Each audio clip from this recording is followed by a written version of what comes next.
I bought an old house for $100 from an old man, but when I was renovating, I found a hidden room behind a wall. I went down the stairs and saw an iron safe with coins and an envelope. When I opened it, good day, dear listeners. It's Diana again. I'm glad you're here with me. Please subscribe to my channel and like this video. And also let me know in the comments which city you're listening from. That way I can see how far my story has traveled.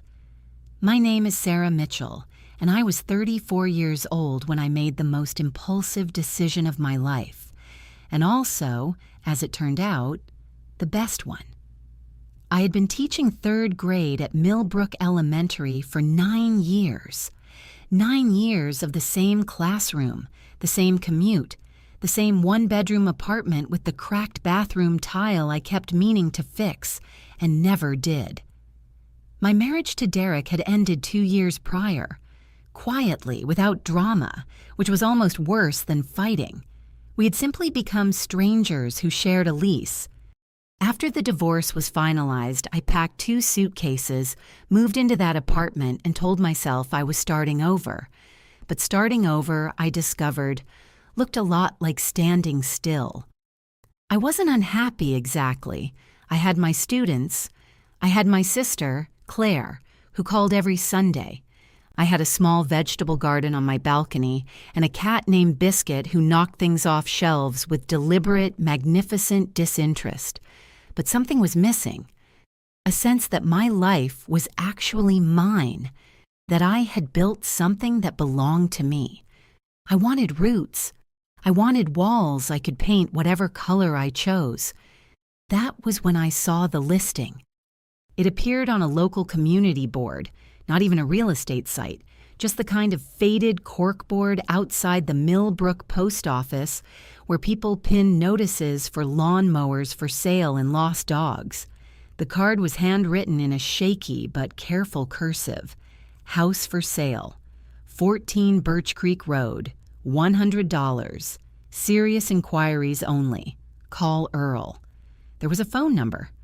I stood in front of that card for a full minute, certain I had misread it. $100 for a house. I called that afternoon. Earl Dawson was 87 years old, and he answered the phone on the second ring with the alertness of a man half his age. He explained the situation plainly. The house had belonged to his family for 60 years. His wife, Margaret, had died the previous spring.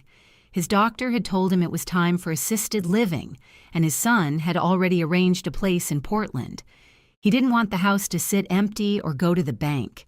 He wanted it to go to someone who would live in it. He wasn't interested in the money. He was interested in the person. We met the following Saturday. The house sat at the end of a gravel lane, sheltered by oak trees, whose roots had begun to buckle the front path. It was a 2-story colonial, painted white once, now the color of old teeth. The porch sagged slightly on the left side. One upstairs window was cracked and patched with tape, but the bones were good. I could see that even then. Wide plank floors.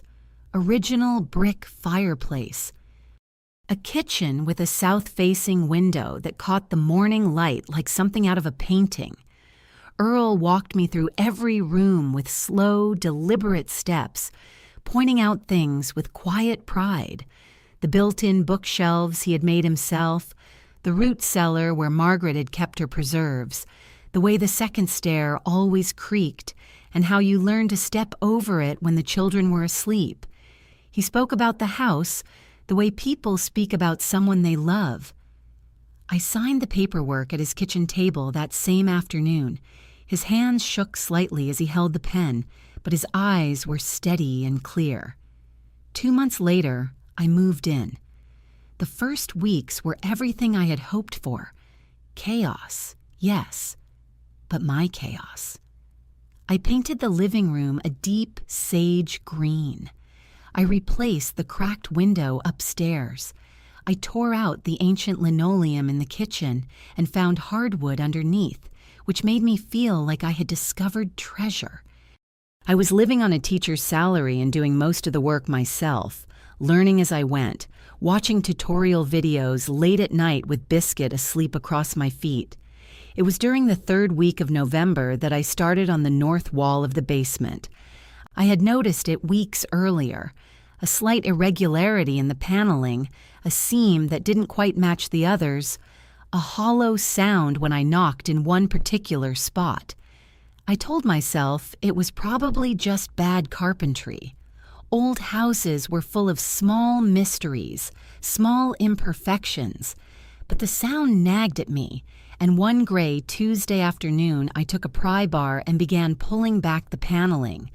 Behind it was a door, a real door, low, wooden, with black iron hinges dark with age.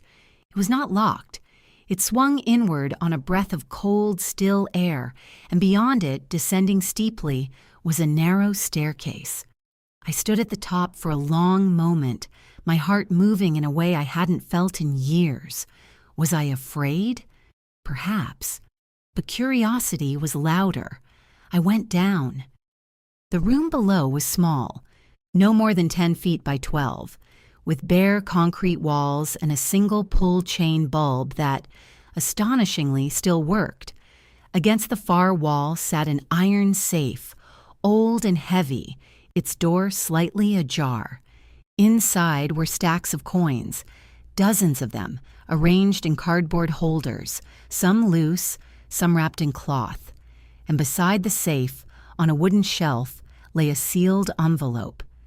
Written on the front in that same careful cursive I recognized from the sale listing were 2 words: "For whoever finds this." I stood in that small room for a long time before I touched anything. There is something about discovering a hidden space, even in a house you own, even in a house you bought legally and moved into freely, that makes you feel like an intruder. The air down there was cold and perfectly still, carrying the faint smell of metal and old paper. The single bulb threw harsh shadows across the concrete walls. I could hear my own breathing. Finally, I picked up the envelope. I turned it over in my hands. The seal was intact, a plain white business envelope, the kind you could buy in any drugstore, the flap secured with a strip of clear tape that had yellowed at the edges. I set it back on the shelf. Then I turned to the safe. The door was ajar, as I said, but not fully open. I pulled it wider. The coins were arrayed in rows, some in hard plastic cases with labels, some in cardboard holders punched from sheets, some simply wrapped in soft cloth. I lifted one of the plastic cases carefully and tilted it toward the light. It contained a single coin, large, silver, with a profile I recognized dimly from somewhere. An old American Liberty head, the kind you saw in antique shops behind glass. On its label, written in tiny handwriting, 1881-S Morgan Silver Dollar, MS65. I didn't know what MS65 meant. I set it down gently and counted the cases I could see. 43, plus perhaps 24 loose coins and the cloth-wrapped ones I hadn't opened. My mouth had gone completely dry. I left everything where it was, went back upstairs and sat at my kitchen table with a cup of tea I forgot to drink while it got cold. Then I opened my laptop and typed Morgan Silver Dollar 1881-SMS65 value. The results loaded, and I read them 3 times because I couldn't quite make my brain accept what they said. A single 1881 S Morgan dollar in MS65 condition could be worth anywhere from $800 to over $2,000, depending on the specific grading and the market. I went back down to the basement twice and counted again. 43 graded coins. If even half of them were in comparable condition, if even the lower estimates applied, I was looking at a collection worth potentially tens of thousands of dollars, possibly more. I went back upstairs, sat down again, and finally opened the envelope. The letter inside was 2 pages, handwritten in Earl Dawson's unmistakable cursive. I will share some of what it said because it changed everything. If you are reading this, then you found the room. Margaret and I always wondered if anyone would. The collection belonged to her father, Gus Hollingsworth. He spent 50 years building it, every penny he saved from working the mill. When he died in 1987, he left it to Margaret. We kept it here because she didn't trust banks and didn't believe in selling what her father had built. After she passed, I didn't know what to do with it. I am old, and my son Victor has made clear to me that he considers everything in this house to be his eventual property, regardless of what I decide. I do not agree. The house is mine to sell as I see fit. Everything inside it passes with the house. I sold it to you. The collection is yours. I have spoken to an attorney, and this letter, combined with the bill of sale, reflects my clear intent. If Victor gives you trouble, and he may, stand your ground. The law is on your side. I built this room myself in 1962 to protect what Margaret loved. I am glad it held Earl Dawson. I sat at that kitchen table until the sun went down. Victor Dawson, Earl's son. The one who had arranged the assisted living in Portland, who had apparently already calculated his inheritance. I had never met him. Earl had mentioned his son exactly once during our walkthrough, briefly and without warmth, the way you mention a weather pattern you can't control. I had not thought about it again until now. I thought about it now. The fear came first. Cold, practical fear, the kind that asks very specific questions. What if Victor contests the sale? What if he claims the collection was never Earl's to give? What if he has lawyers and I have a teacher's salary? I sat with those questions until I got tired of being afraid of them. And then something shifted.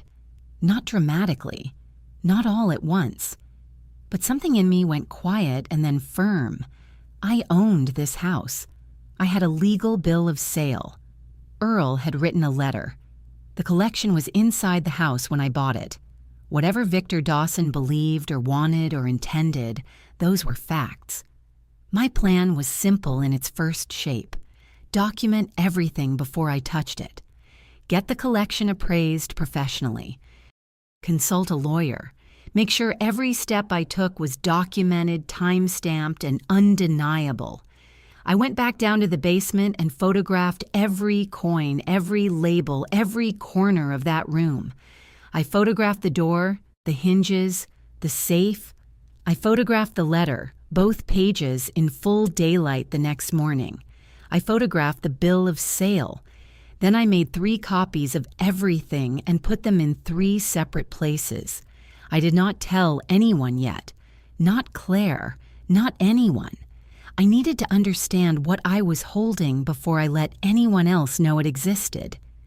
The coin dealer's shop was in Burlington, 40 minutes north of Millbrook, tucked between a dry cleaner and a small insurance office on a street that looked like it hadn't changed since 1975.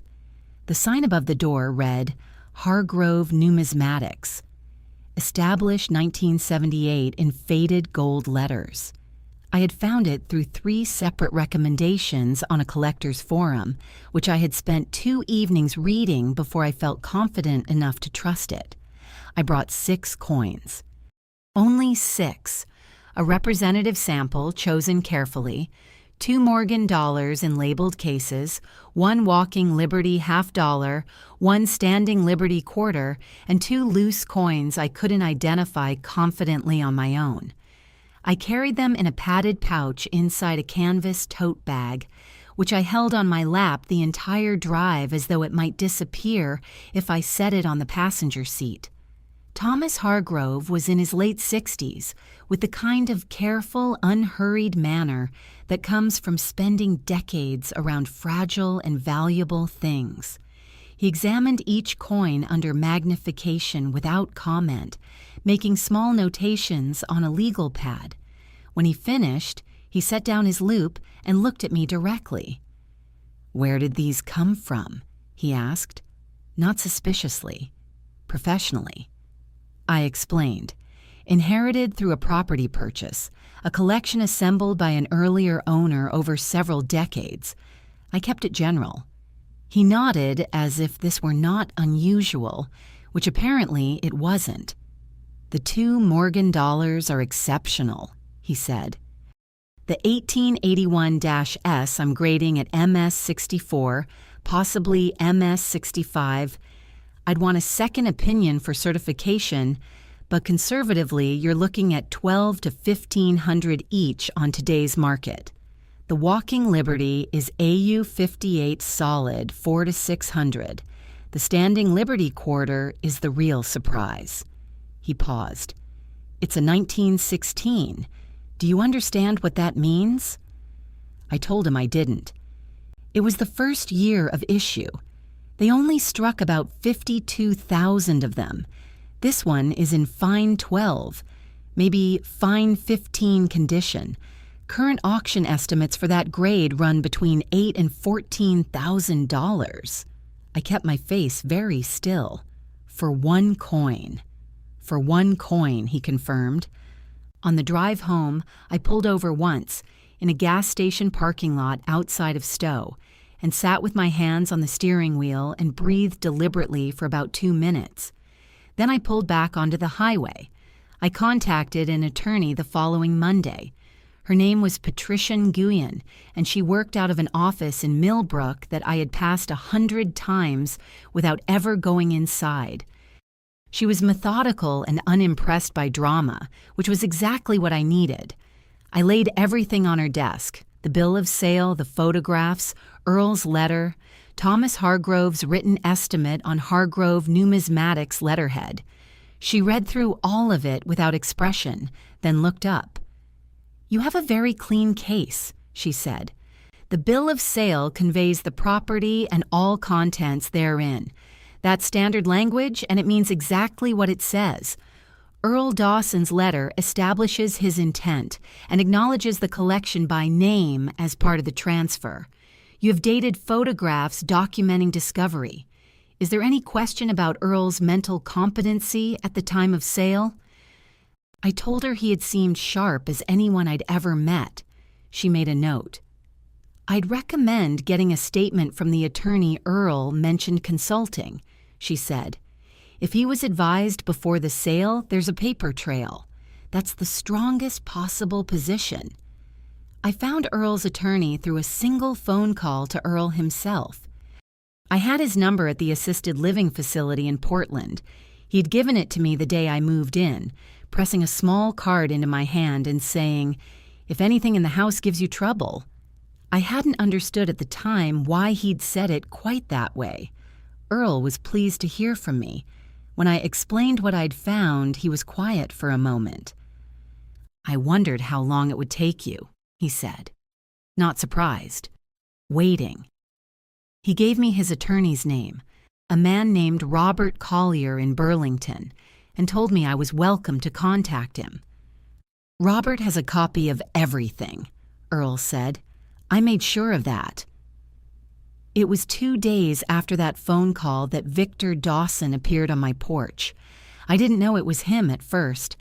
I heard the knock while I was in the kitchen and opened the door to find a man in his late 50s, broad-shouldered with Earl's same jaw but none of Earl's warmth. He was wearing a pressed button-down and a look that was trying very hard to be pleasant and not quite managing it. Behind him, in the driveway, sat a silver SUV with a Portland registration sticker. "Ms. Mitchell," he said, "I'm Victor Dawson, Earl's son. I think we should talk." I noticed 2 things immediately. First, he had not called ahead. Second, he was not alone. A woman sat in the passenger seat of the SUV, watching the house through the windshield with an expression of tight, calculating attention. I told him I was busy. "It won't take long," he said. It's about my father's property." "My property," I said and closed the door. I stood in my hallway for a moment with my heart hammering. Then I picked up my phone and texted Patricia Nguyen. "Victor Dawson just showed up at my house unannounced. What should I do if he comes back?" Her answer arrived within the hour. "Document every contact. Don't engage without me present. You've done nothing wrong. Let him make the first move."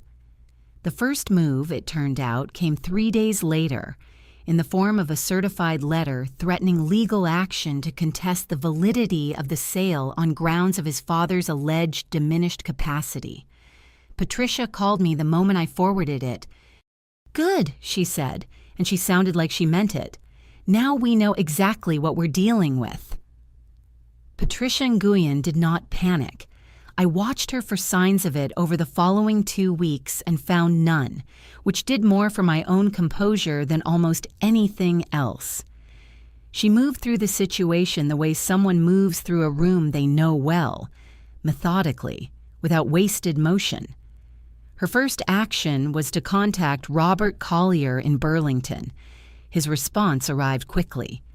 Earl Dawson had met with him twice in the 6 months before the sale, the second time specifically to discuss the house, its contents, and his intention to sell to a private buyer at a nominal price. Collier had prepared an affidavit attesting to Earl's full competency at both meetings. He had been waiting, he said somewhat dryly, for this to come up. Victor's entire claim rests on proving his father wasn't mentally fit, Patricia explained, spreading the documents across her desk. Collier's affidavit destroys that argument. Combined with Earl's letter and the bill of sale, any court is going to look at this and see a clear, deliberate, legally sound transaction. Victor knows this. Then why is he threatening to sue? Because he's hoping you'll settle to avoid the cost and stress of litigation, she said. It's a pressure tactic. People do it because it works, on people who don't have their documentation in order, who aren't prepared to fight. She looked at me steadily. You are prepared. We filed a formal response through Patricia's office, asserting the validity of the sale and attaching all supporting documentation. We also sent a separate letter, polite, measured, and absolutely firm, informing Victor Dawson that any further unannounced visits to my property would be treated as harassment and documented accordingly. 2 days after our response was filed, he came back anyway. This time, both of them came to the door. Victor and the woman from the SUV, his wife, Linda, I had learned from Patricia's background research. Linda was the kind of person who had arranged herself very carefully. Neat hair, sensible shoes, an expression of rehearsed reasonableness. They knocked at 7:30 in the evening, when the sky was already dark. I opened the door with my phone in my hand, recording. "We're not here to argue," Linda said immediately before Victor could speak. "We just want to talk, neighbor to neighbor. Surely there's some misunderstanding we can clear up." "There's no misunderstanding," I said. "This house and everything in it belongs to me. My attorney is handling any further communication on this matter. You should speak with yours." Victor's expression shifted, just slightly, just for a moment, into something harder and less polished. "My father is an old man who didn't understand what he was signing away," he said.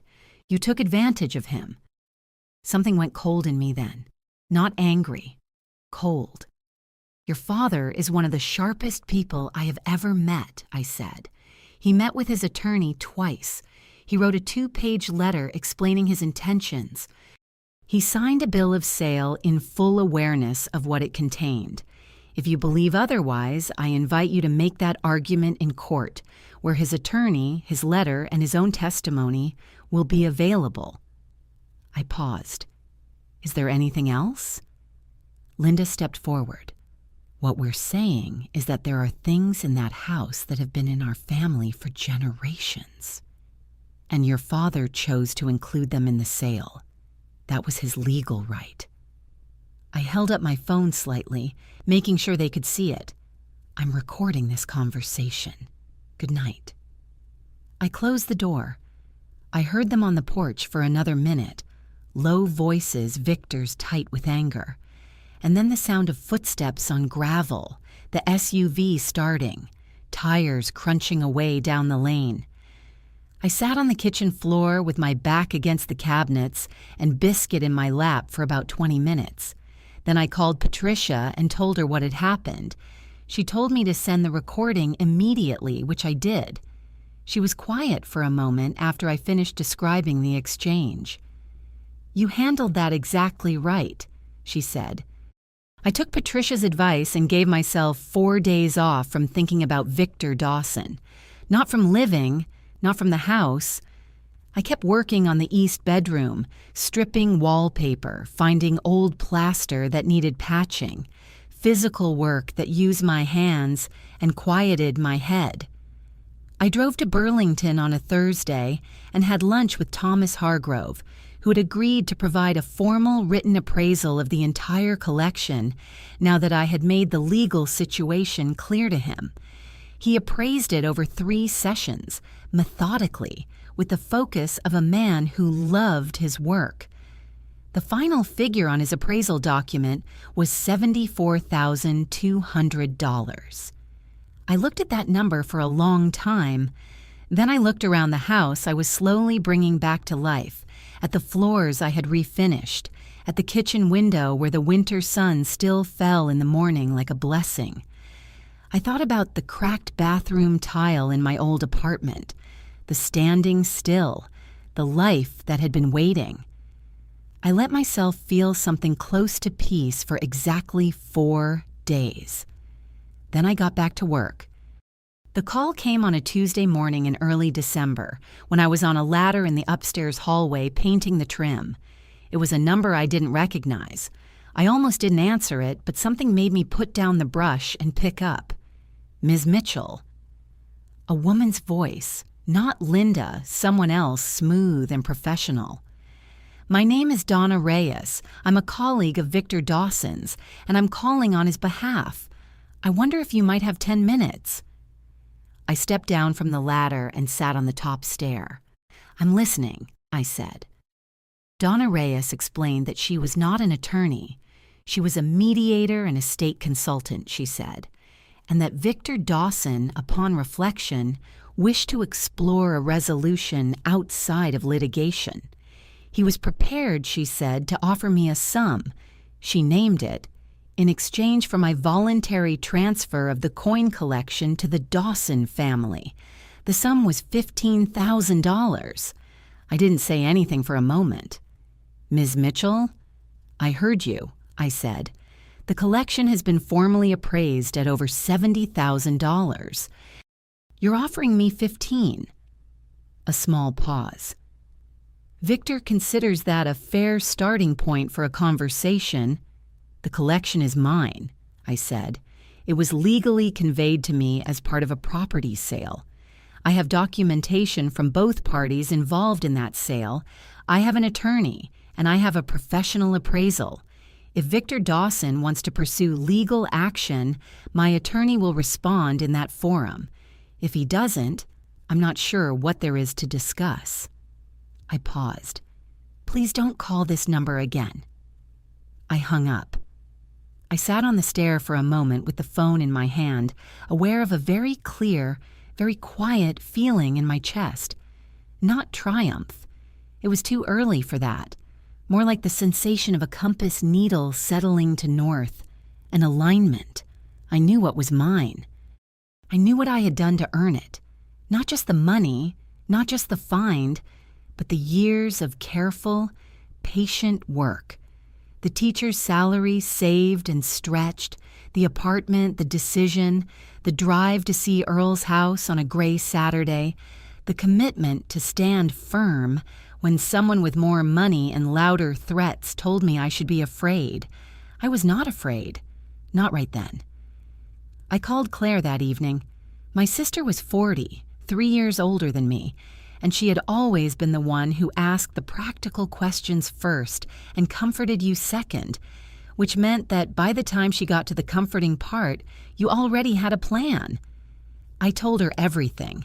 The room, the coins, Earl's letter, the appraisal, Victor and Linda on my porch, Donna Reyes and the insulting offer. Claire was quiet for longer than I expected when I finished.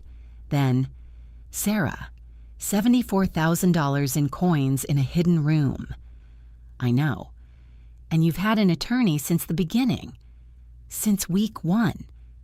And you didn't tell me because I needed to understand it myself first, I said. I needed to be sure I wasn't crazy. Another silence.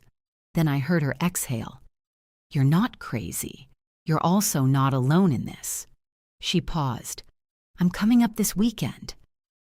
Claire arrived on Friday evening with a casserole, a bottle of good red wine, and a legal pad she had covered in notes from her own research into property law in our state. She walked through the house slowly, room by room, running her hand along the refinished floors, standing in the kitchen with the evening light coming through the south window. She went down to the basement and looked at the room, at the safe, at the spot on the shelf where the envelope had rested. He wanted someone to find it, she said quietly.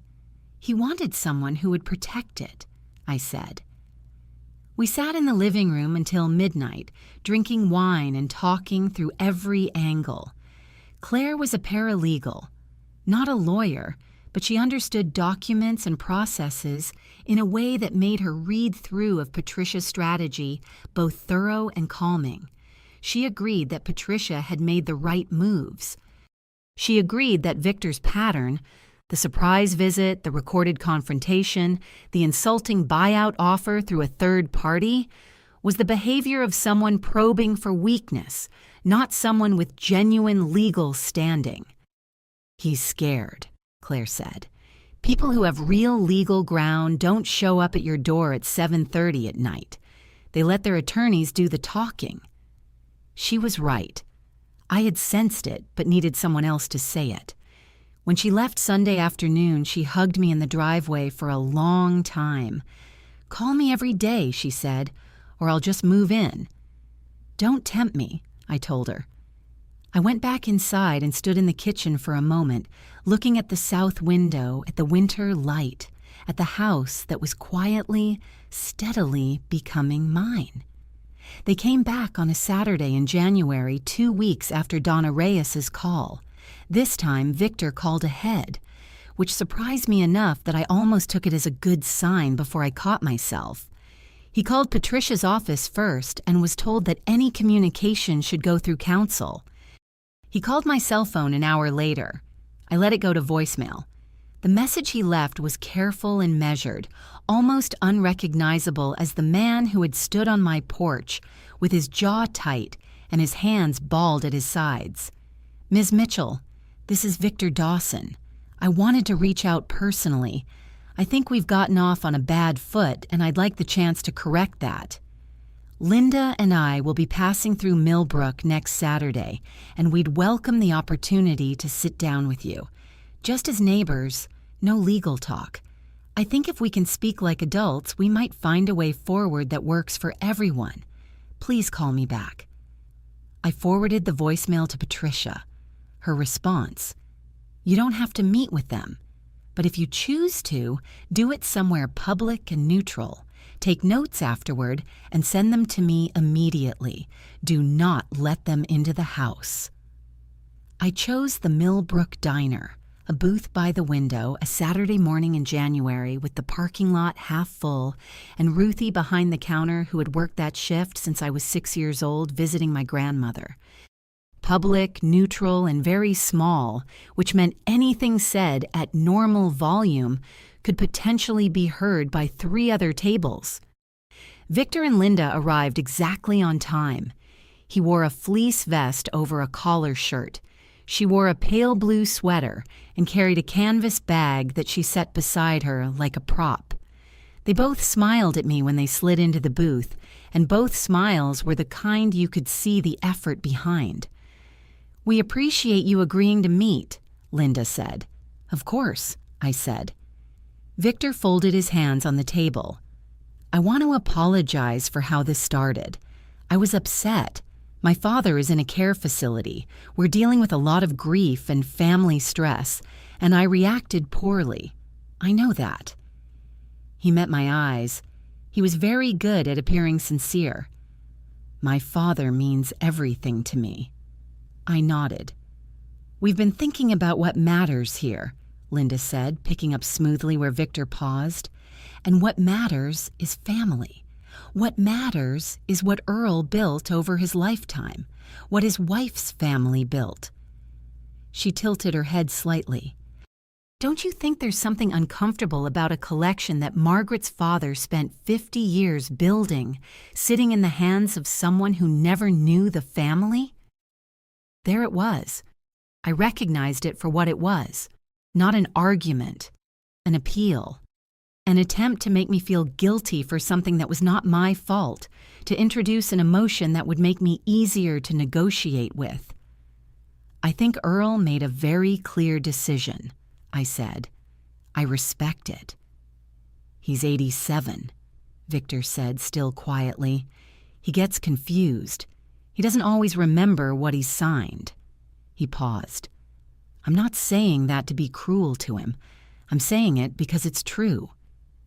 "His attorney," I said, "has provided a sworn affidavit to the contrary, based on 2 meetings in which he assessed your father's competency specifically." Victor's composure flickered. Just for a moment, a tightening around the eyes, something that was not calm underneath the careful performance of it. Linda reached into the canvas bag. She set a folder on the table and pushed it toward me. "We've put together a proposal," she said. "More than the previous offer, much more reasonable. We're prepared to offer $40,000 for the voluntary return of the collection." Her voice dropped slightly, becoming intimate, confiding. "Sarah, may I call you Sarah? You're a teacher. $40,000 is real money. Why go through months of litigation? Why live with this hanging over you?" I looked at the folder. I didn't pick it up. "The collection was appraised at $74,000, I said. "You're offering me 40. You're also asking me to voluntarily relinquish property that is legally mine in exchange for money that is substantially below its documented value, to avoid a lawsuit that your own attorney almost certainly knows you will not win." I paused.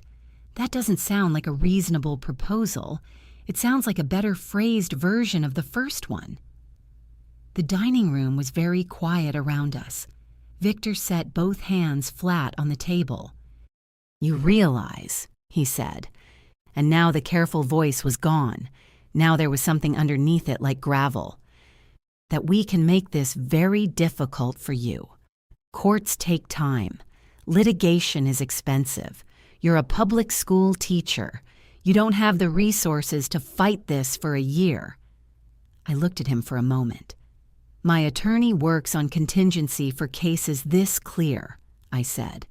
"I've already spoken with her about the timeline, and if you file, the sworn affidavit, the documented sale, Earl's letter, and my recordings of our previous conversations will all be entered into the record." I let that sit for 1 second. "Have a safe drive back to Portland." I left 2 20s on the table for the coffee none of us had touched, put on my coat and walked out into the January cold. In my car, with the engine running and the heat coming up, I sat for a moment with my hands gripping the wheel. My heart was going faster than I wanted it to. I was not invulnerable to Victor's threat. I was not so composed that it passed through me without leaving a mark. The fear was real. The thought of months of court dates, of legal costs, of the stress grinding away at me while I tried to teach 32 8-year-olds long division. But then the fear did something unexpected. It settled, and underneath it, I found something harder and cleaner. The absolute refusal to give them what they wanted. They were counting on my being afraid. They had structured everything, the visit, the smiles, the folder, the threat, around the assumption that fear would do their work for them. It would not. I texted Patricia from the parking lot, then drove home, let Biscuit in from the cold porch, and put the kettle on. Patricia filed a preemptive motion in February. It was her idea, and when she explained it to me across her desk, I felt something I can only describe as strategic clarity. The sensation of understanding exactly why a move is right before you make it. Rather than waiting for Victor to file suit, we moved first. A motion to establish clear title to the property and its contents, attaching every document, every affidavit, Hargrove's appraisal, my recordings of the diner conversation, and Earl's letter in its entirety. We were not suing Victor Dawson. We were asking the court to simply confirm what was already true. It puts him in the position of either accepting the outcome or filing suit himself, and at that point the judge will have already seen everything we have, Patricia said. He would be filing against a documented record. His attorney, if they're competent, will tell him to walk away. She also did one more thing that I hadn't anticipated. She filed a formal complaint with the State Bar Association regarding Donna Reyes's conduct in calling me directly about a matter under active legal dispute. Since Donna, it emerged, did in fact hold a law license, despite introducing herself to me as a mediator and estate consultant. The complaint was not a criminal matter, but it was a document on a record with Donna Reyes's name on it. 2 weeks after we filed, Victor Dawson's attorney requested a meeting. The meeting was held in Patricia's conference room on a gray Thursday morning in March. I sat beside Patricia at the table. Victor sat across from us with his attorney, a man named Gerald Marsh, who had the slightly rumpled look of someone who knew he was about to deliver bad news and had already accepted it. Linda was not present. Victor, for the first time since I had known him, looked his age. The performance of calm had cost him something, and without it, he looked tired and smaller than I remembered. Gerald Marsh cleared his throat. My client wishes to explore the possibility of withdrawing the threat of litigation, he said carefully, in exchange for— There's nothing to exchange, Patricia said. She was perfectly pleasant. Our client has clear title, documented intent from the seller, sworn affidavit from the seller's counsel, professional appraisal, and recorded evidence of intimidation attempts. We filed to establish title, not to negotiate. The court will confirm it, or it won't, but we're not offering concessions. Victor leaned forward. She found coins that belonged to my mother's family for 3 generations, he said. The professional manner was gone. This was something rawer, something I hadn't expected. Gus Hollingsworth saved his entire life for that collection. Margaret inherited it. It should come to us. The room was very quiet.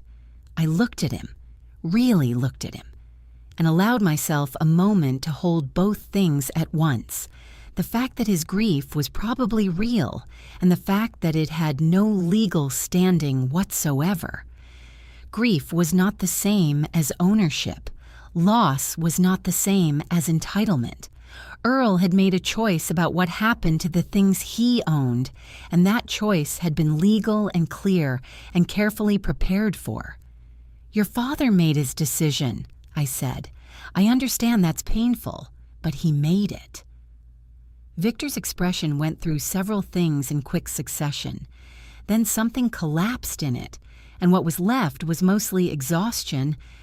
Gerald Marsh looked at the table. We will not be filing suit, he said. He said it quietly, the way you say something you have already told your client 3 times.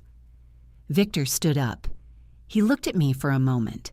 Not the calculated look from my porch, not the performance from the diner, just a man looking at someone who had something he wanted and had decided to let it go. Then he left the room. Patricia walked Gerald Marsh to the elevator. I sat in the conference room by myself for a moment, looking at the gray March sky through the window. Did I feel triumphant? Not quite. Not yet. I felt the specific feeling of a thing being finished, solid and clean, like the last brushstroke on a wall you have been painting for a long time. I thought about Earl in his facility in Portland, moving slowly through his days, knowing that what he had arranged had held. I thought about Margaret Dawson and her father Gus, and the 50 years of mill wages saved into silver, and the room Earl had built to protect them in 1962. I thought about the moment I'd turned on that single bulb and seen the safe, the coins, the envelope, for whoever finds this, for me. Patricia came back into the room and sat down. She looked at me with an expression that was as close to warm satisfaction as her professional manner allowed. "It's over," she said. "Is it really?" I asked. Gerald told me off the record that he advised Victor 2 months ago that the case had no merit. Victor insisted. Today's meeting was Victor finally accepting what his attorney has been telling him since January. She folded her hands on the table. "It's over." I drove home through the gray March afternoon, pulled into the gravel lane between the oak trees, and sat in the car looking at the house for a minute. The porch no longer sagged. The cracked window upstairs had been replaced. The white paint was still old teeth-colored, but I had decided I liked it. It was the color of something that had survived. 3 weeks after the meeting in Patricia's conference room, the court confirmed clear title. The document arrived by mail, official, stamped, unambiguous. Patricia called me the moment it was processed. "That's it," she said. "You're done. The title is clean. Nobody can touch it." I held the paper in my kitchen in the morning light from the south window and read it twice. Then I put it in the fireproof file box where I kept the bill of sale, Earl's letter, the appraisal, and the photographs from that November afternoon in the basement. I locked the box. I put it on the shelf. The following week, I drove to Portland. I had called ahead. Earl's care coordinator had confirmed he was having a good week. Alert, in good spirits, well enough for a visitor. I brought a small potted plant because I'd read that they were good for assisted living rooms, and a folder with copies of the court title confirmation and the final appraisal. He was sitting in a chair by his window when I arrived, watching the February light on the parking lot trees. He turned when the aide knocked, and when he saw me, his face arranged itself into something I can only call relief. "I heard from Robert," he said. "He told me how it went." "I wanted to bring you the paperwork," I said, "so you could see it." He took the folder and held it carefully, the way he held everything, with the attention of someone who understood that documents were the bones of decisions. He looked at the title confirmation for a long time. "Good," he said finally. He handed the folder back. "Good." We talked for an hour. He asked about the house, specific things, the way a person asks about someone they love. Was the kitchen window still good? Had I figured out the trick to the basement drain? Was the old oak on the south side of the yard still standing? I told him yes to all of it. I told him about the sage green living room, the refinished floors, the east bedroom I had finally finished in late February. He listened with his eyes half closed, and I had the impression that he was not just hearing my words, but seeing the house as I described it, running through his own 60 years of memories of those rooms. "Margaret would have liked you," he said at the end. I drove home in the early afternoon through the greening March landscape, and when I turned down Birch Creek Road and the house came into view through the oak trees, I felt something I want to try to name accurately. Not pride, not just relief, but the specific, solid feeling of having stood in the path of something that wanted to knock you down and found that you were, in fact, still standing. That spring, I formally listed the coin collection with Heritage Auctions, one of the most reputable numismatic auction houses in the country, on Thomas Hargrove's recommendation. Patricia reviewed the consignment agreement. I kept 8 coins, the ones Margaret's father had assembled with the most evident personal care, the ones with tiny handwritten notes in the cardboard holders, the ones that seemed to carry the most intention, and consigned the rest.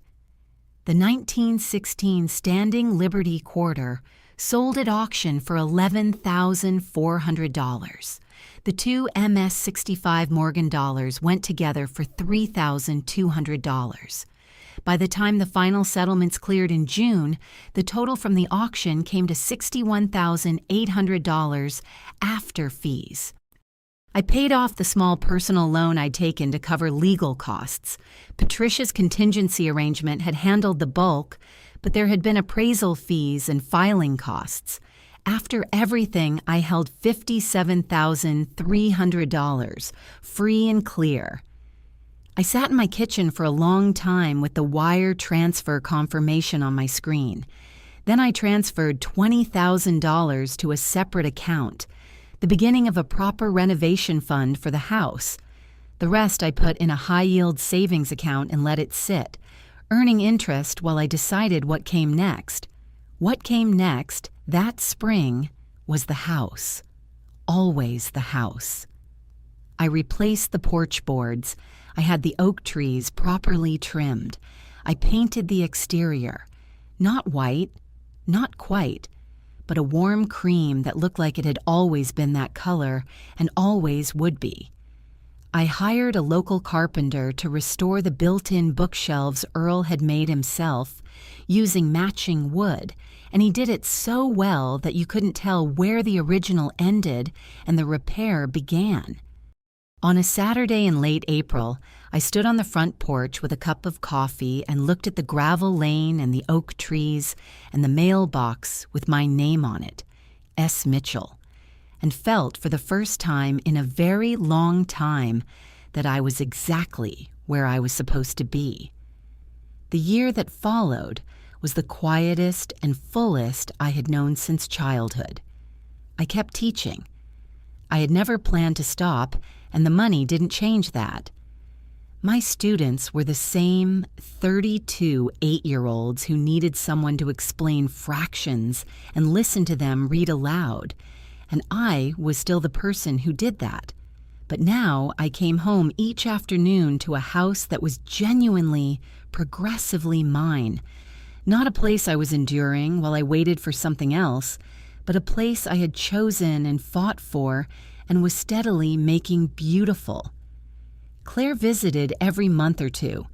She had started referring to 14 Birch Creek Road as the compound, which I pretended to find irritating and secretly enjoyed. My neighbor Helen, a retired landscape architect, had taken to stopping by on Saturday mornings for coffee, which had become one of the small fixed joys of my week. Biscuit had claimed the east bedroom window as his permanent domain and stopped knocking things off the bookshelves, which I chose to interpret as contentment.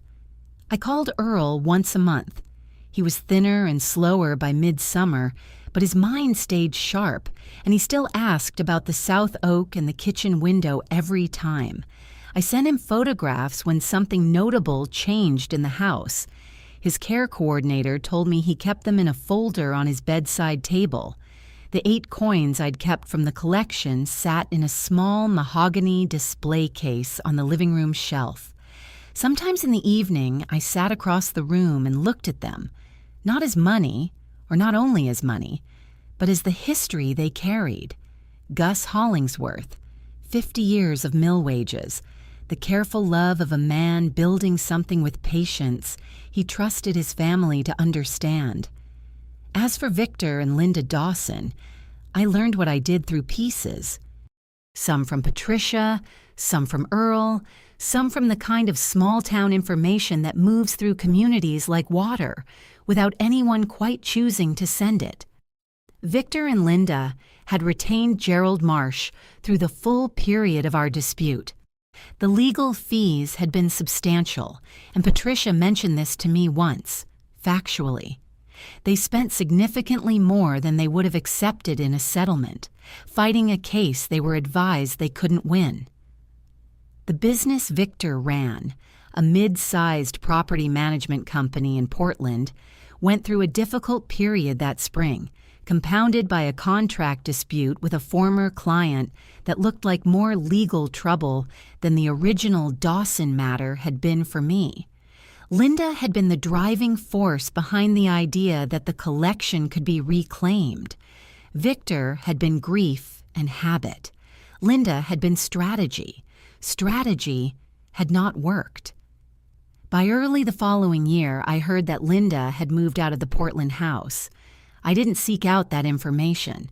It found me, as these things sometimes do. I don't take satisfaction in the specifics of their difficulty. What I take, and I think it's honest to name it, is the understanding that choices have consequences that belong to you. Victor chose to threaten a legal sale. Linda chose to drive a strategy she couldn't win. Those choices had costs, not because the universe is perfectly just, but because that particular combination of legally wrong and practically expensive tends to produce predictable outcomes. On the first anniversary of moving in, I opened a bottle of wine and sat in the living room in the evening light, looking at the display case with the 8 coins, at the sage green walls, at Biscuit, asleep across the arm of the sofa. The house was quiet in the particular way that houses are quiet when they are full. I thought, I am staying. I had never felt that about anywhere before. That house taught me one thing I carry every day. Documentation is not paranoia. It is dignity. Earl Dawson gave away a treasure not because he was careless, but because he was deliberate. He spent months preparing for a transaction that anyone who hadn't paid attention would have called impulsive. There is a difference between acting fast and acting recklessly, and knowing that difference may be the most useful thing I've ever learned. If someone tells you a thing is yours, and the law agrees, and the papers confirm it, do not apologize for keeping it. What would you have done in my place? I'd genuinely like to know. Leave a comment below. And if this story meant something to you, share it with someone who needed to hear it today. Thank you for listening.